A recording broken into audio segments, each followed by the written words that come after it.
आज गाने सुनते हो आप, या फिल्म देखते हो टीवी पे या मोबाइल में, या बकवाद देखते हैं सुनते हैं किसी चुटकुले वगैरह, घर में एक दुर्घटना घट जाए, आप सुन कर दिखाइए उसने, वह फिल्म का गाना सुन कर दिखाइए फिर। तो ऐसे गंदे लोक में हम ये गाने सुने और सुनाएं, गाने गाएं, यहाँ तो रोना पीटना है सबका। और इसमें भगवान की भक्ति साथ लेकर और इस मालिक की आरती दिन रात करो, भगवान की भजन दिन रात करो। ठीक है, कोई दुर्घटना घट भी जाए तो मालिक की भजन नहीं छोड़े, आरती इसी तरह करता रहे, इसमें बिल्कुल बंद नहीं करें, क्योंकि दुख हल्का भगवान ही कर सकता है। उसको रोते रोते भी मालिक ने याद करे। तो कहने का भाव ये है कि इस गंदे लोक में हम भूल जाते हैं, किसी के घटना घट गई, हम एक औपचारिकता करने जाते हैं वहां पर। अगर वो हमारे आया था और हम नहीं गए तो वो दुख मानेगा। बस वहाँ थोड़ी सी देर बस पूछ लेते कैसे हुआ, क्या हुआ, बहुत बुरा हुआ, बाहर आते फिर वो सैर सपट्टे अपने जो के तो रहते। जिसके लागे सो तन जाने, और यह सब क्या लगेगी, किसी के पहले लग जाएगी, किसी के बाद में लगेगी। यहाँ तो कोई नहीं बचेगा इस मार से, काल के कोल्लू में सब पड़े हुए हैं।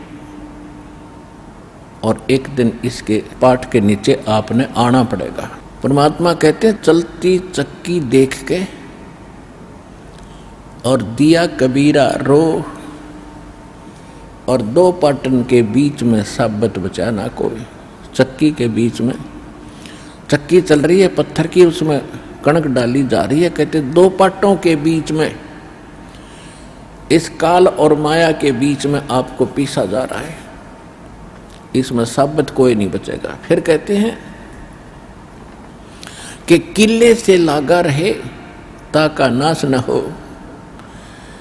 हमने देखा कि हमारी माताएं हाथ से चक्की पीसा करती थी और उसमें एक किला होता था, किला बीच में एक ऐसे दोनों पाटों के बीच में सेंटर में पाट होते गोल गोल चक्कर पत्थर के,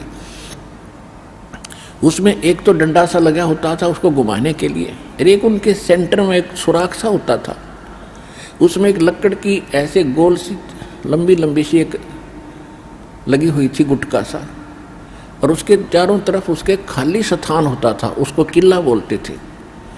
अब जो कणक उस किले में पड़ गई वह तो ज्यों की त्यों रहती थी, उस पर उन दोनों पाटों का असर नहीं होता था, और जो उन दो पाटों के बीच में आ गई वह सारी पीस दी जाती थी। तो यहाँ परमात्मा कहते हैं किले से लागा रहे ताका नाश ना हो।